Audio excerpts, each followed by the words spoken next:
Բարև ձեզ հարգելի հեռուստադիտողներ։ Դարերի սրկամտության խավարից հետո վերջապես մեր հայրենակից հեռավոր Հնդկաստանում հեղինակեց աշխարհում առաջին սահմանադրությունը։ Հայորդիներ հաղորդաշարը այսօրվա հաղորդումը նվիրված է Շահամիր Շահամիրյանին։ Մեր հաղորդման հյուրերն են Երևանի Պետական համալսարանի դասախոս քաղաքական գիտությունների դոկտոր պրոֆեսոր Հենզել Մանուչարյանը եւ Հայաստանի Հանրապետության ոստիկանության կրթահամալիրի դասախոս քաղաքական գիտությունների թեկնածու Մելանիա Դավթյանը։ Բարի գալուս հարգելի բարեկամներ, շնորհակալություն հրավերը ընդունելու համար։ Իսկ այժմ դիտենք փոքրիկ ակնարկ նվիրված Շահամիր Շահամիրյանի կյանքի եւ գործունեությանը եւ շարունակենք մեր հաղորդումը։ Ազգային ազատագրական շարժման անվանի գործիչ, աշխարհում առաջին սահմանադրության հեղինակ Շահամիր Շահամիրյանը ծնվել է 1723 թվականին Նոր Ջուղայում։ Մադրասում դերձակություն է արել, ապա զբաղվել առևտրով եւ մեծ հարստություն կուտակել։ 1771 թվականին հիմնել է տպարան, որի շուրջ ձևավորել է հայոց լուսավորությանը եւ ազատագրությանը նպատակաուղղված Մադրասի խմբակը։ 1772 թվականին հրատարակել է հայ իրականության առաջին հրապարակախոսական Մովսես Բաղրամյանի նոր տետրակ, որ կոչի հորդորակ գիրքը։ 1773 թվականին իր որոգայթ փառած գիրքը, որը սահմանադրական հանրապետություն ստեղծելու առաջին ծրագիրն է աշխարհում։ 1783 թվականին տպագրել է Մադրասի հայերի ինքնավարության կանոնադրությունը, տետրակ, որ կոչի նշավակ։ Կապեր է հաստատել հայ ազգային ազատագրական շարժման կենտրոնների, վրաց Հերակլ II թագավորի, ռուսական արքունիքի, Հովսեփ Արվությանի, Հովանես Լազարյանի հետ։ Կազմել է Ռուսաստանի հովանու ներքո հայկական պետականության վերականգնման ծրագիր, ըստ որի Ռուսաստանի օգնությամբ ազատագրված Հայաստանը պետք է հռչակվեր հանրապետություն։ Ըստ Շահամիրյանի Հայաստանի ազատագրությունը պետք է կատարվեր օտար լծի դեմ համաժողովրդական ապստամբության միջոցով, ինչը գլխավորելու էին Արցախի մելիքները։ Մահացել է 1797 թվականին Մադրասում, Երևանում անվանակոչվել է փողոց։ Պարոն Մանուչարյան, Շահամիր Շահամիրյանը փաստորեն իր ողջ գիտակցական կյանքը նվիրեց մեր ժողովրդի լուսավորության գործին, ազատագրության պայքարին, բորբոքեց բոլորի սրտերում իր գործերով եւ իր ստեղծագործություններով հայրենասիրության վառ կրակը։ Այո։ Նրա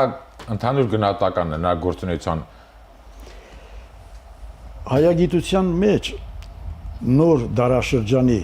հանրային միտքը, քաղաքական մտածողությունը եւ այլն սխալմամբ կամ ծայրահեղ ձևով սկզբնավորվել է 19-րդ դարի սկզբներից, Արևելյան Հայաստանը Ռուսաստանին միանալու պահից։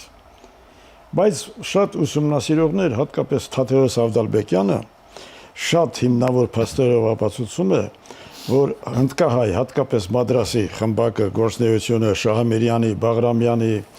գործունեությունով պետք է սկսել հայ նոր մտածողության պատմությունը, գրականության պատմությունը, այսինքն Շահամիրյանը դարագլուխ կազմող նոր մտածողության, ինչպես արևմտաեվրոպական երկրների լուսավորիչները ազգային ազատագրական պայքարի իրենց ծրագրերով, իրենց գաղափարներով, գաղափարախոսություններով նոր դարաշրջան էին սկզբնավորում։ Այդ նույնն էլ Շահամիրյանը։ Այդ նույնը Շահամիրյանը եւ Բաղրամյանը սկզբնավորեցին հայ իրականության մեջ։ Ճիշտ է, Հայաստանը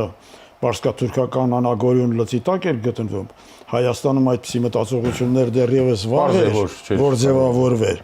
բայց Հնդկաստանում, որտեղ անգլիական, ֆրանսիական, հոլանդական բուրժուազիան, նրանց գործարարները, նրանց մտավորականներն այնտեղ էին, հայերի այդ շփումները միանգամից ստեղծեցին անմիջական հարաբերություններ եւ մակարդակ։ Ֆրանսիական հեղափոխության, արևմտյան բուրժուական հեղափոխությունների դարաշրջանի մակարդակի գաղափարները հայ իրականություն թափանցեցին Շահամիրյանի եւ Մադրասի ընդհանրապես հայրենիքից պետք է հաշվառեն, հայրենիքից հազարավոր կիլոմետրեր հեռավոր Հնդկաստանում։ Այո։ Եվ ներողություն ի պատիվ մեր գաղթաշխարհի եւ գաղթաշխարհում ձեռք բերած մեր ձեռքբերումների, անկախ դրանից, թե կոնկրետ Հայաստանը ինչ մակարդակի վրա է եղել, հասարակական, քաղաքական, մշակութային ինչ մակարդակի վրա է եղել։ Հայ ժողովուրդը իդեմս իր գաղթաշխարհով, հետևելով հյուրընկալող ժողովուրդների եւ այնտեղի հանրային մտքի առաջավոր գործիչներին, միշտ քայլել է աշխարհի առաջավոր մտավորականների հետ, հավասար։ Այդ մեծ դպրոցի, արևմտյան առաջավոր դպրոցի ներկայացուցիչներն են եղել։ Ոչ թե հետևորդները, այլ այդ դպրոցի արժանապատիվ ներկայացուցիչները։ Տիկին Դավթյան արդեն խոսք գնաց մադրասի խմբակի մասին, փաստորեն մի խումբ նվիրյալ հավատացյալ հայրենասերներ, լուսավորիչներ, գաղափարական պայքարի մարտիկներ, Շամի Շամիրյանի գլխավորությամբ, Մովսես Բաղրամյանի իհարկե ակտիվ մասնակցությամբ հերավոր Մադրաս քաղաքում ստեղծեցին խմբակ, որը այսօրվա տերմինով կարելի անվանել կուսակցություն կամ կազմակերպություն, ինչևէ, բայց այդ խմբակ կոչվողը, խմբակ ենք ասում, բայց բավականին մեծ արժեքավոր գործ կատարեցին։ Ուրեմն արժեքը ինչու՞մն է կայանում։ Շահամիրյանը շատ հարուստ մարդ էր, շատ հնարավորություններով, նյութական հնարավորություններով, նա մի հատ մեծ հոգս ուներ։ Այդ բոլոր նյութեղենը ինչ պիտի լինի իրենից հետո։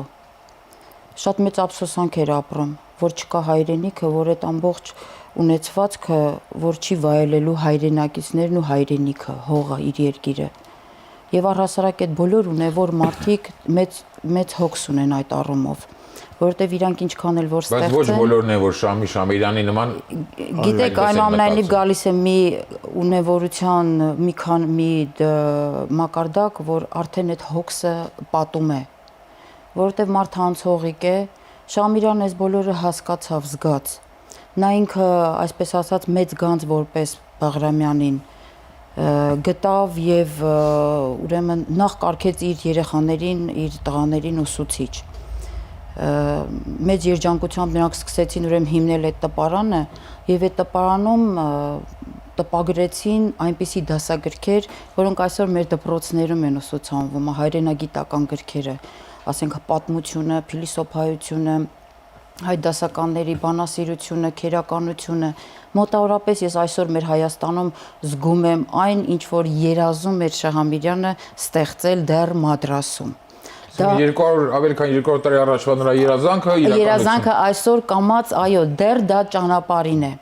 Իսկ Բաղրամյանին հայտնագործությունը, Բաղրամյանը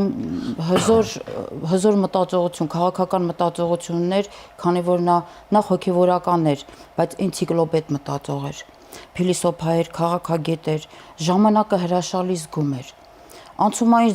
դարաշրջան էր եւ ազգերի ձևավորման դարաշրջան էր, նոր տեսություններ էին ձևավորվել, ինքնորոշման, ուրեմն բնական իրավունքի, հասարակական դաշինքի, սա ժամանակակից փիլիսոփայություններ։ Հիմա սա տվեց իրավունք, որ ազգերը նաև ոչ միայն մարդու իրավունք է, այլև ազգ որպես մեկ քաղաքական միավորի, ուրեմն ազատագրվելու, ունենալու իր սեփական պետությունը։ Շահամիրյանն ու Բաղրամյանը միմյանց հետ լավ ընկերություն են արել, նույնիսկ Բաղրամյանն զբաղվել է առևտրով, որ հասկանա ինչ է զգում Շահամիրյանը։ Իսկ Շահամիրյանը ուրեմն զբաղվել է նաև Բաղրամյանի այդ մտքերով, որ հասկանա որն է ազգի գրական խնդիրը, կատարյալ հոգեհարազատություն, իհարկե։ Ուրեմն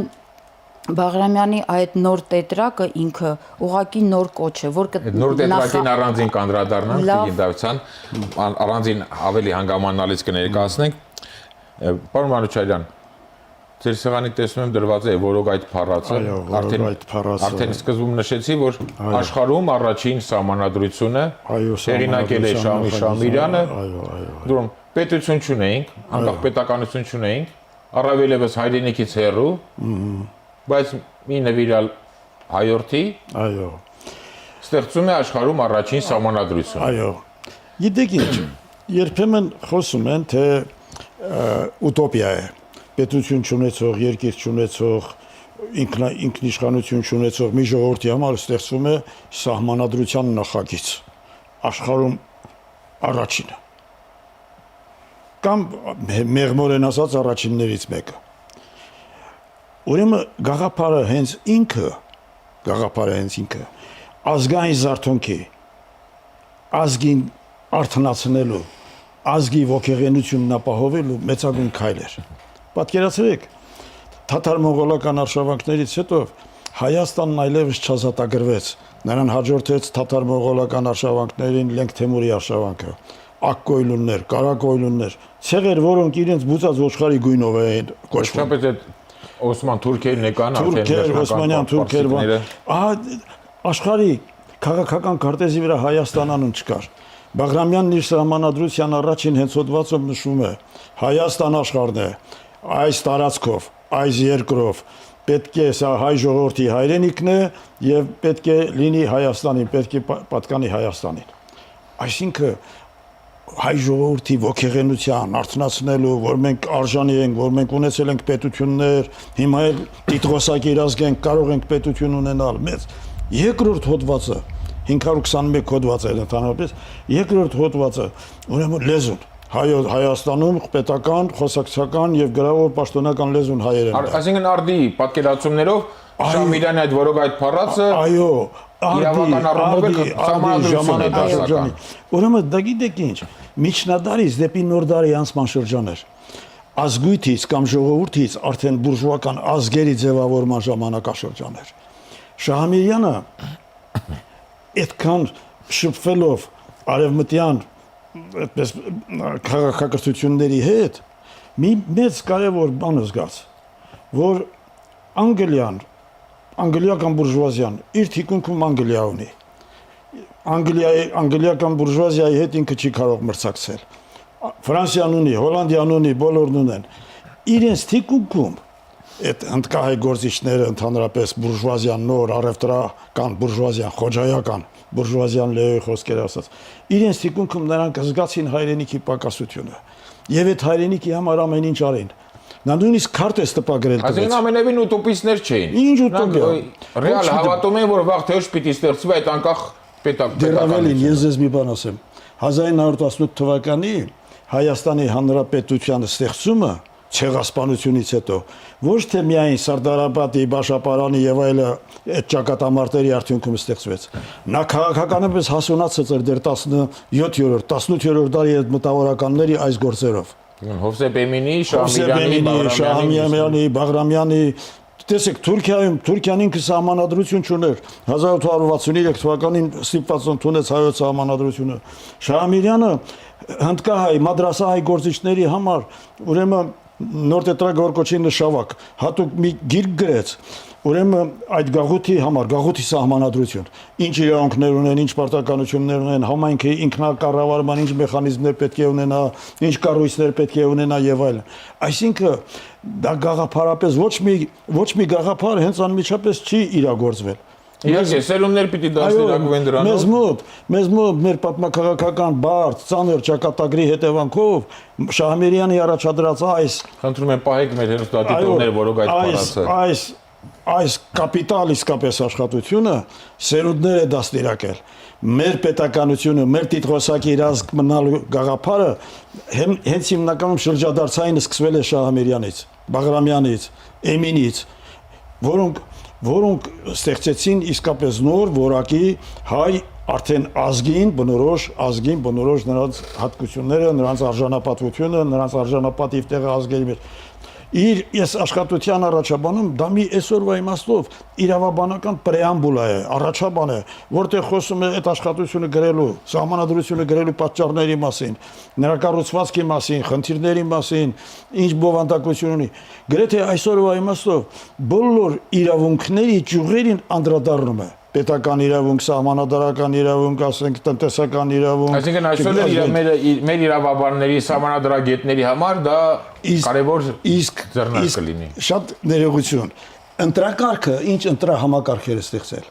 Այսօր մենք մեր հանրապետությունում եւ ցանկացած երկիր կնախանձի, որ կարողանա այդպես կլասիկ, արդարամիտ, անմիջական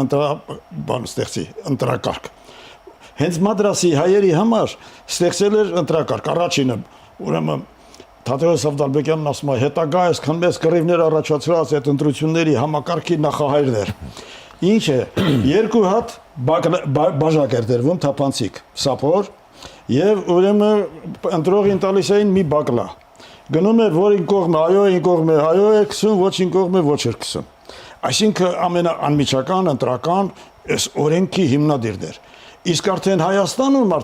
պետք է ստեղծվեր պարլամենտական հանրապետություն, այնինչ այսօր մեր երկիրը արդեն վերցրել է քաղաքական այդ կուրսը, պարլամենտական հանրապետության կուրսը, եւ հատուկ իր ընտրակարգով, ինչպես պետք է կայանան ընտրությունները, ինչ է իրենից ներկայացնում պարլամենտական հանրապետությունը, կառավարությունն ինչ պետք է ներկայացնի։ Մի խոսքով, դասական գիրք է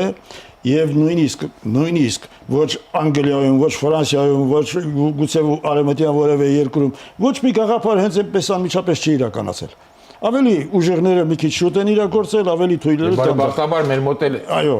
հարյուրամյակներ անց այդ ամեն իրականություն դարձավ։ Այնուամենայնիվ այո իրականացավ, սա մեր այսօրվա էլ պատահական չի ներողություն եմ խնդրում, որ սահմանադրական մեր դատարանի նախագահի հենց անմիջական խնդրանքով այս աշխատությունը մեր երջանկահիշատակ Պողոս Խաչատրյանի թարգմանությամբ գրա Փարիզ աշխարհաբար թարգմանվեց, որը կյանքի կոչվեց Նորովի եւ սա եւ Բաղրամյանը։ Սրանք նույնպես վերաբերմունք են, սրանք նույնպես մեզ հաղորդակից են դարձնում 200 տարի առաջվա մեր ազգային քաղաքական հասունության մակարդակից։ Շնորհակալություն։ Մեկ անգամ եւս հիշեցնեմ մեր հերոստատիտողներին, որ այս համանadrությունը գրվել ավելի քան 230 տարի առաջ։ Տիկին Դավթյան, ձեր սեղանին տեսնում եմ Մովսես Բաղրամյանի աշխատությունը կոչում է Նոր տետրակ, որ կոչի հորդորակ։ Նույնպես ավելի քան 200 տարի առաջ է գրվել, դա քաղաքական կամ հայրենասիրական տեսանկյունից ինչ է ներկայացնում իրենից։ 1973-ին լույս է տեսել։ Ուրեմն Խնդրում եմ պայք մեր հերոստատիտողները տեսնեն։ Այո։ Բաղրամյանը եւ Էմինը 5 տարի դեգերեցին Հայաստանով մեկ, տնետուն, գավառ է գավառ, շրջան է շրջան եւ ծանոթացան հայ հասարակության մակարդակին, գիտական, մտածողության, գիտակցական մակարդակին։ Բաղրամյանը հասկացավ, որ սերունդը երիտասարդը բացարձակ պատրաստ չի նոր պետություն, նոր երկիր, նոր իշխանություն ունենալու։ Դրան պետք է պատրաստել, Լուսավորել։ այսինքն լուսավորել։ Այո։ Եվ անցնում են գործունեության։ Նա իհարկե Էմինին լքում է, որտեղ Էմինը ուներ ազատագրության իր քաղաքական ծրագրերը, կոնկրետ ռազմական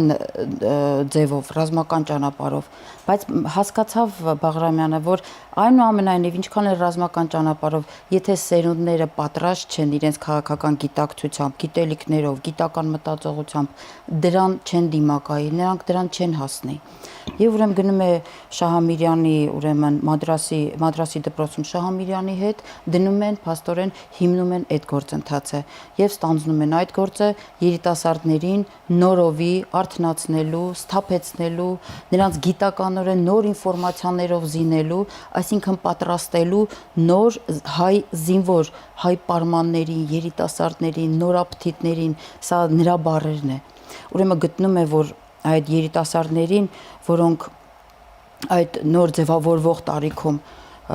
պետք է ստանան ուրեմն հայագիտական կրթություն, հայագիտական տեղեկություն։ Գիտեք, ես միշտ նմանեցնում եմ այս ինֆորմացիան նախնիներին։ Գիտեք, սա միշտ նման է ինչին, ենթադրենք մանկատան ապրող մի երեխա, ով չգիտի իր նախնիներին, չգիտի իր անցյալը, չգիտի իր ինքնությունը, իր գեներին, ծանոթ չի։ Եվ ահա այդ երեխային սկսում են ներկայացնել, որ դու ունես ուրեմն այսպիսի ժառանգություն, դու այս ուրեմն թագավորական կամ արքունական այս տոհմի ներկայացուցիչն ես, եւ այս երեխայի պատկերացնում եք անելիքը եւ ոգևորությունը դեպի իր ապագան։ Այսպես սկսում է Բաղրամյանը նորից ամենաներքին, ամենաստորին մակարդակից մեր հայ պարմաններին արթնացնել։ Գիտեք, հնարավոր է, որ քաղաքական արդյունություն որպես այսպիսի կատեգորիա քաղաքագիտության մեջ, հայ քաղաքագիտության մեջ կարելի է որ այն զարգացնենք, որովհետև նա զարգացնում է այդ արդյունությունից հետո սկսում է ինչ անել, քաջալերել, որ մի վախեցեք, դուք էլ նրանց հետ մարդիկ եք, ինչպես նրանք, այնպես էլ դուք։ Դուք ունեցել եք Հայկի, Արամի, ուրեմն Նոյի զավակներն եք, նման հերոսական ուրեմն հետնորդներ ունեք։ Եվ ոգևորված պետք է շարունակեք նրանց գործը, իհարկե, քաջալերում է, խնդրում է ազգակիցներին, որ երեխաներին ոգևորեք, մի ուրեմն նրանց վախեցրեք, մի պահեք նրանց, թող նրանք ոտքի կանգնեն, թող ելնեն։ Եվ ուրեմն դիմում է ուրեմն չափածո խոսքով, մոտավորապես 4 գլուխ չափածո խոսքով ուրեմն դիմում է ազգակիցներին, հայրենակիցներին, հայ պարմաններին, հատկապես հույսը կապում է հայ հոգևորականության հետ։ Մենք հոգևոր ազգ ենք, մենք ոգևորվում ենք օրինանքից եւ հիասթափվում ենք անեծքից։ Նա ասում է՝ մի անիծեք ազգին, ընդհակառակը, դուք նրանց ցույց տվեք ազատության ուղին։ Եվ ահա սկսում է գրել պատմագրությունը, քաղաքական պատմագրություն, ինչպիսի ուրեմն թագավորներ, իշխաններ, ամբողջ այդ պատմությունը ներկայացնում է, ոգևորում է։ տալիս է նաև աշխարհագրություն քաղաքական, թե մեր Հայաստանը ինչ տարածքներ ունեցել, որ այո, որ կա այդ տարածքը, այս սա մեր հայրենիքն է։ Եվ վերջապես գիտեք ինչ, շատ արդի նաև այսօրվա պահանջներին համապատասխան արդի խնդիրներ էլ է դնում։ Տեսեք, մենք ունենք հիմնադրամ, համահայկական հիմնադրամ։ Այս գաղափարը Բաղրամյանից է գալիս։ Ասում է թուրքերը, պարսիկները մեզնից այնքան են կորզում, որ այդ գումարով մեր գումարով ուրեմն ստրկացնում են։ Մինչդեռ այնքան գումար, ինչքան որ մենք հարկեր ենք տալիս, մենք կարող ենք այդ գումարով պահել մեր զինվորներին, մեր ուրեմն մեզ համար պահանջվող ունենալ այն, ինչ որ պետք է պետությունը կերտելու համար, ոտքի կանգնեցնելու համար։ Ուրեմն նա տալիս է նաև այն կոնկրետ հրապարակախոսական տվյալներ, որքան հայեր են ապրում այդ տարածքում, մոտավորապես 7.5 միլիոն, նրանցից որքանն են հարկատու, տղամարդիկ են հարկատու 4.5 միլիոն, հասցնում է միջև ուրեմն գումարների հաշվարկներով, միջև 20 միլիոն ուրեմն ոսկու ուրեմն արժողության, որոնք հարկեր են տալիս։ Իսկ կեսով էլ կարելի է ստեղծել անկախ պետություն։ Եվ այս առումով ինքը առաջնեկն է հրապարակախոսական որպես գործունեության։ Այսինքն հայ իրականության մեջ առաջին քաղաքական հրապարակախոսն է։ Հենց այս առումով, որ նա տալիս է նաև այնքան արդի, այնքան խոսուն տվյալներ, որոնք հենց այսօր են, ժամանակակից են եւ նրանք կարող են որոշակի գործ հենց այսօր, հենց հիմա կատարելու։ Շնորհակալություն։ Պարոն Մանաչարյան, Շահամիր Շահամիրյանը եւ նրա խմբակի անդամները ոչ միայն տեսական գաղափարական պայքար են մղում, այլև նաեւ գործնական։ Շահամիրյանը ազգային ազատագրական շարժման առաջնորդներից էր եւ իր հայրենիքի Հայաստանի ազատագրությունը նա նաեւ ռեալ իրական անձնավորություն էր կապում եւ պայմանավորում էր նաեւ Ռուսաստանի հետ։ Ռուսաստանի օգնությամբ ազատագրում, դաշնության ստեղծում եւ այլն եւ այլն։ Ուրեմն արդեն նոր դարաշրջանում ագրարային հարաբերություններից արդյունաբերականին անցման շրջանում, ինչպես ամբողջ Եվրոպան էր լուսավորվում, դառնում ազգ, ազգային ազատագրության, ազգային ժողովրդավարական պետության ստեղծման եւ այլ ծրագրեր առաջադրում։ Հայ իրականության մեջ այդ զարթոնքը պայմանավորված էր նրանով, որ 1684 թվականին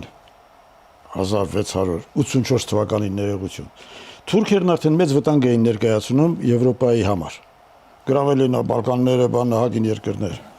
Ուրեմն Եվրոպան հակաթուրքական լիգա է ստեղծում։ Հակաթուրքական միություն։ Եվ այդ հակաթուրքական միության հետ հույսեր են կապում Թուրքիայի լծի տակ գտնվող քրիստոնյա ժողովուրդներ, նաև հայ ժողովուրդներ։ Որոնք ի վերջո հասկացան, որ Եվրոպայից հույս չկա եւ միակ իրական հույսը կարող է լինել Ռուսաստանից։ Ուրեմն արդեն իրական ռեալ մի ուժ ստեղծվեց իդեմս Ռուսաստանի, մանավանդ որ նա մեծ նկարտումներ ուներ, ուրեմն հարավային Կովկասի տարածքներում իր սահմաններն ընդարձակել, դուրս գալ ուրեմն Կասպից ծովի շրջանները, Սև ծովի շրջանները եւ այլն։ Ահա այս ժամանակաշրջանում ուրեմն արդեն այն իրական ռեալ ուժը կար, որին հենվելով հայ ժողովուրդը կարող էր իսկապես ազատագրության ծրագրեր մշակել։ Եվ մշակվեցին այնպիսի ծրագրեր, որոնք պետականություն ունեցող, դիվանագիտական մեծ դպրոց ունեցող ժողովուրդները վայթե չկարողանային այդպիսի ծրագրեր մշակել։ Այսինքն մշակեցին նույնիսկ ամենաերկրորդական հնարավորությունները, որոնք կարող էին բոլոր մանրամասնություններով։ Օրինակ ասենք Իսրայելորին հենց սկզբից գնաց Եվրոպա, հենց այդ կոչով, նրանց միսիոներների եւ այլ այսպես բանով։ Շուտով համոզվեց Կարլովիցի պայմանագրից հետո, որ եվրոպացիները թուրքերին ջախելուց հետո այլևս հետաքրքրություն չեն ցույց տալիս այդ քրիստոնյա փոքր երկրների նկատմամբ։ Մնացել էր Ռուսաստանը, որ դեռևս մեծ խնդիրներ ու պահանջներ ուներ։ Օբյեկտիվորեն հայ ժողովրդի շահերը համընկնում էր արդեն։ Մեր այս գործիչները այս օբյեկտիվ իրականությունը լավ հասկացան։ Ուրեմն Իսրայելորին թեքվեց դեպի Ռուսաստան, Ռուսաստանի աջակցությամբ ազատագրելու ծրագիր մշակեց։ Նույնը Հովսեփեմինը եւ վերջապես Շահամիր Շահամիրյանը եւ հատկապես Շահամիր Շահամիրյանը։ Ուրեմն Շահամիր Շահամիրյանը